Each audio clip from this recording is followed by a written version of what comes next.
baseball fans. You're watching On Deck with Tyler Redmond. Welcome into On Deck. Yesterday, Braves country learned that Levi Walker Jr., also known as the legendary mascot Chief Nocahoma, passed away. Levi served as Chief Nocahoma for the Braves from 1969 to 1985. He was a staple in Atlanta, and he's fondly remembered by the fans of the 1970s and 1980s. Many would remember going up to his teepee in left field for an autograph and a picture with Nocahoma. But for Levi, being Chief Nocahoma meant more than just being a mascot. It was an opportunity to represent his Native American heritage on a grand stage. Chief would become a fan favorite through his dances on the field, his celebrations in the teepee after homers, and even blowing fire on the pitcher's mound. Levi loved being Chief Nocahoma. He loved being a part of the Atlanta Braves. He loved getting to know the team. But his favorite part of the job, without a doubt, was getting to know the fans. Thanks for the memories, because the memories is what built Chief Nocahoma's career. If it wasn't for the kids going to the baseball game, there wouldn't be baseball. One of Chief's favorite things to do was to tell old stories about being with the Braves, whether it be about Hank Aaron or Phil Niekro or even the infamous Rick Camp game. They were all told very well, and we've collected some of them from different interviews. Here they are. Hank Aaron had a lot of death threats against him because he was a black man going to break Babe Ruth's record, which is a white man. Records are meant to be broken. So we had to protect Hank Aaron. Ball players would huddle around him so he wouldn't get hit. Had bullets thrown at him in the outfield.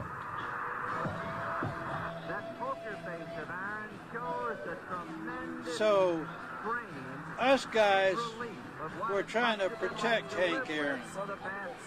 When he hit number 715 against the Dodgers, Al Downing, the record was broken. Hank Aaron went on to play for the Milwaukee Brewers and hit 755 home runs. Hank Aaron was a superstar. All your superstars care about the game of baseball. They would say, Chief, if you need any help, give me a call. All you guys batting 250 or 125 would look at you like,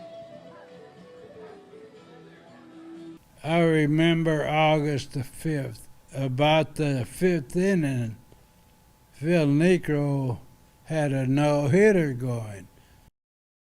Got to be about the 5th inning, I just sat down. I didn't want to change anything. I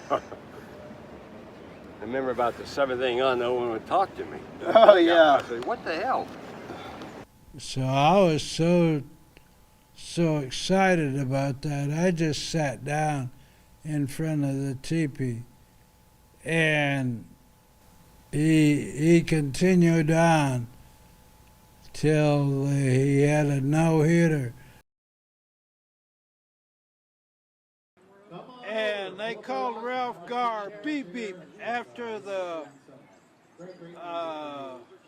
cartoons, because he was a fast runner. Says, Chief, why don't you race Ralph Garr?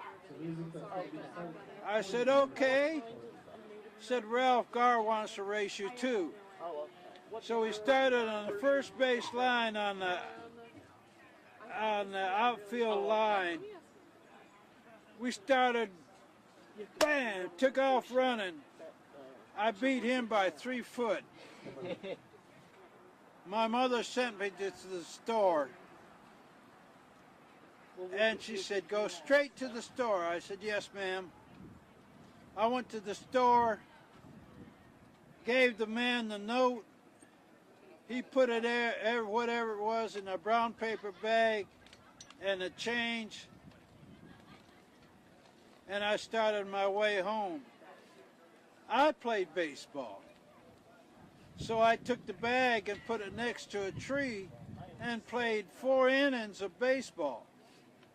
Seen my mother coming up the street, and I said, uh-oh. I went and grabbed the brown paper bag, started running towards the street and stopped to see if cars were coming. Whatever it was went out the bottom of the bag, landed in the street. It was ice cream. She reached over and grabbed me by my ear and said, I told you to go straight to the store. I said, yes, ma'am, I did. I said, you didn't tell me to come straight back. You know, I mentioned earlier that Chief and I were really good friends, and that's true. You know, he kept tabs on my career. I kept tabs on how he was doing and that kind of thing. I met him in 2017 at an autograph signing, and I remember leaving. I was trying to get my foot in the door in media, and I remember leaving, and I looked at my dad, and I was like, man, I should have asked him if I could interview him. So I make a phone call. We get linked up, and I interview him a couple weeks later in Warm Springs, Georgia, at an Indian festival. That's where much of those clips you just watched were filmed at. And it was my first interview. I'd never done one. I wasn't on camera for it. I was not, I don't know that I was ready for it, to be honest with you. But I did it, and Chief, you know, grew to appreciate the fact that I'm 18 years old and I want to talk to a guy who was a mascot for the Braves in the 80s, you know. And anyway, that led to one thing or another. I got invited to go with Chief to the Darrell Cheney United Way Golf Tournament, which we've promoted here on the channel a time or two. And there were a few former Atlanta Braves at that tournament as well. And it led me to so many other interviews. It led me to my interview with Phil Necro. It led me to my interview with, Leo Mazzoni. It led me to a lot of things. And, I would honestly say I'm not here without Chief Nocahoma. No way, shape, or form am I here. It certainly wouldn't have taken the same path. And, I have a lot to thank him for. But the other thing I have to thank for him, Chief was going through a lot of health troubles these last few years. And he always made an effort to either help me in any way, push me forward in my career. If I asked him for an interview, he would do his best to make it happen. But I'd always leave with something. And what I mean by that is he'd always find a way for me to take something with me. We're going through Christmas ornaments the other day, getting ready for Christmas. I have like 6 of these. They're signed by Chief. They're autographed by Chief.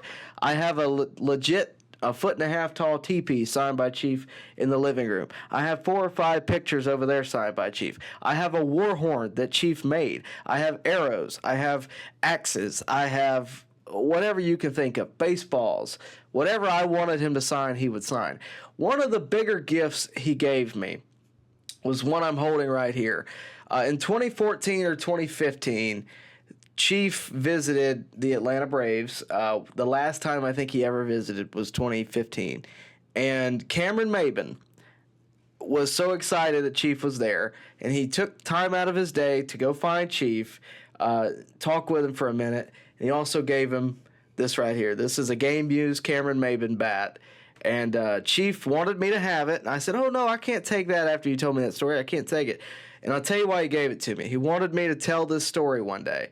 He wanted me to tell the story of how Cameron Maben gave him this bat because it meant so much to him that a player, that was playing 30, 40 years after Chief was done with the Braves cared so much to give him a game-used bat. So Cameron Maben, if you're out there, Chief did not forget you. He held on to this until he gave it to me, and it meant so much to me when he gave it to me. The fact that I know the story behind it, the fact that, he was willing to give it to me was just made it all the more special. So, that's just one of the many moments that, Chief showed his kindness to me. And, it's crazy that he gave this to me, but I think it's only fitting now to tell that story. So Cameron Maben, all the credit to you, brother, for doing that. But, just again, one of the many moments of Chief's kindness to me. But if you look around my apartment, there's a million different things that has Chief's fingerprint on it. Whether it be a signature, whether it be just something Braves related. I think there's like 4 or 5 baseballs just in those that are signed by Chief. There's a picture in him and Hank over there that you've seen throughout this video as well. But there's going to be a lot of things that I remember about Chief. The stories that he told, or his kindness, but how much he impacted the early part of my career, and the path that he helped put me on is probably the biggest. And I know everybody that's come into contact with Chief has a Chief story. I have, it feels like, an infinite amount. There's one story. I remember me, my dad, and Chief were all riding to go get dinner. We were at the Darrell Cheney United Way golf tournament. We were all riding to go get dinner. Chief is in full regalia, and what I mean by that is he has the feather hat, he has his whole robe, he has the whole 9 yards. I just kind of realized this would be a hilarious selfie. So here's that selfie. I don't know how many people have a picture with Chief in the car with a selfie, but me and my dad do. And, Chief always loved to take pictures. But, we were watching the Braves one time, and he came and sat next to me and just watched the Braves with me. His favorite player at the time was Freddie Freeman. But, he kept up with the Braves, and, he loved the Braves. He loved being a part of that family, and he loved the fact that people knew who he was. He loved the fact people associated him with the Atlanta Braves. And, for me, Levi is more of a friend than he is a figure, and I don't know that many people can say that. Anybody that knew him can say that, but I am honored to say that he was my friend. I really am, and I will miss him. I know Braves country will miss him, but he will never be forgotten. And he loved Braves fans. I can't say that enough. He absolutely loved Braves fans. And the Braves fans, guess what? Y'all loved him right back. In the last couple of years with the health troubles and everything else, you guys pitched in and you raised money for him. And, I want to personally thank you for that. I never have before on this channel. I want to thank you for that, but I'm sure his family does too. I'll speak for him, and I know how much that meant. I know how much that meant, not only to him, but to his family. And I know they will never forget that as well. But if you have a memory, if you have something that you'd like me to know, or maybe his family to know, guys, they watch this channel. They keep up with me. I've been in contact with them ever since he passed.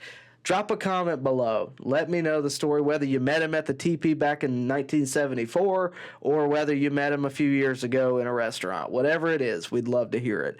It would make my day. It would make their day. Please do drop that comment, and you just never know the effect it might have. With that said, guys, thank you for watching. Really do appreciate it. We'll see you next time right here at On Deck.